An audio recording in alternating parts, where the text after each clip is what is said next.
안녕하세요. 캐나다 토론토에 사는 온타리오주 약사 데이빗입니다. 오늘 이 시간에는 지난 시간에 이어서 제 경험에 비추어 캐나다 약사 면허를 정식으로 취득하기까지 어떤 과정을 거치게 되는지 시간 순서대로 설명드리도록 하겠습니다. 지난번에도 말씀드렸듯이 어느덧 몇 년의 시간이 흘렀고 그에 따라 여러 가지 크고 작은 업데이트들이 있었기 때문에 실제로 캐나다 약사 면허를 준비하시는 분들은 대략의 흐름만 참고하시고 정확한 사항은 본인이 가고자 하시는 주의 약사회에 공지되어 있는 정보를 확인하셔야 한다는 것을 꼭 강조해 드리고 싶습니다. 저에게 있어서 캐나다 이민을 준비하면서 가장 큰 허들이 됐던 것은 영주권 내지 취업비자라고 했었는데요. 그 때문에 가능한 우회로를 검토하기도 했다, 그렇게 말씀드렸지요.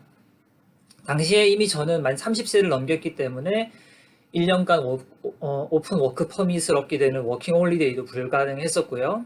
그 외에 검토 가능한 옵션이 칼리지 정규과정 2년 또는 준석사과정 1년 반 이렇게 수료하면 거기에 매칭해서 주어지는 3년의 오픈 워크 퍼밋 혹은 배우자가 칼리지를 다니는 동안에 주어지는 동반 비자로서의 오픈 워크 퍼밋을 활용하는 방법이 있었지만 이런 방법들은 시간과 비용 측면에서 제가 도저히 감당할 수 없는 조건이라서 엄두를 내지 못했었습니다.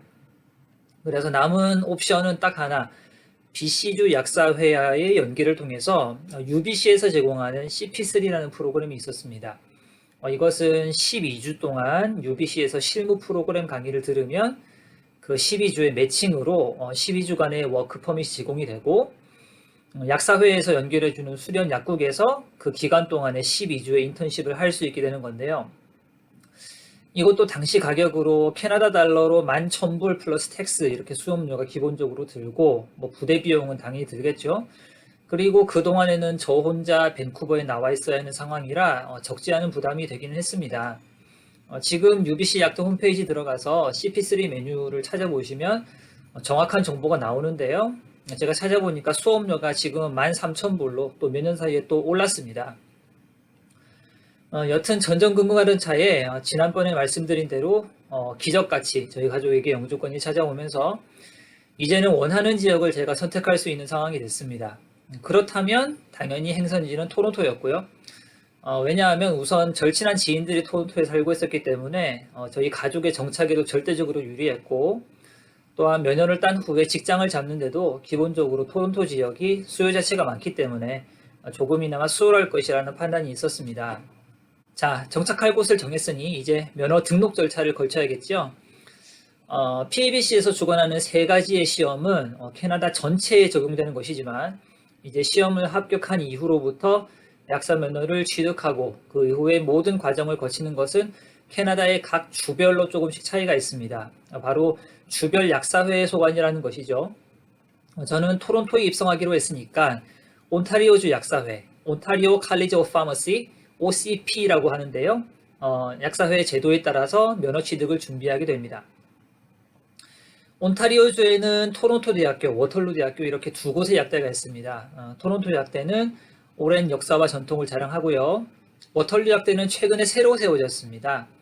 워털루대에서 신규로 약사가 배출되기 시작을 하면서 온타리오주는 고질적인 약사 인력 부족이 많이 해소된 측면도 있었다고 합니다. 여튼 여기에서 약대를 나오는 졸업생들은 커리큘럼에 상당한 실습 과정이 포함되어 있고요. 높은 수준의 교육을 받아서 필드에 나오는 만큼 캐나다 약국 시스템에서 요구하는 능력을 어느 정도 이상은 갖추고 있다고 보면 될 겁니다.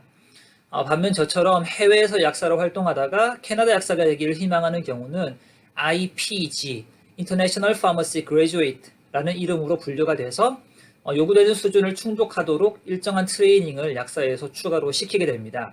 기본적으로 IPG는 토론토 약대에서 운영하는 CPS, Canadian Pharmacy Skills라는 프로그램을 수강하도록 되어 있는데 CPS 1, 2 이렇게 두 가지 모듈로 되어 있고 각 8주간 진행됩니다.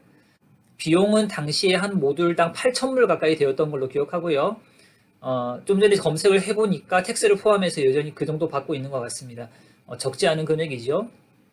다행히 그 당시에는 PABC의 세 가지 시험을 한 번에 패스한 경우 CPS 수강이 면제되는 혜택이 있었기 때문에 저는 16주의 시간과 16,000부를 세이브를 할 수 있었습니다. 지금은 어떤지 모르겠지만요.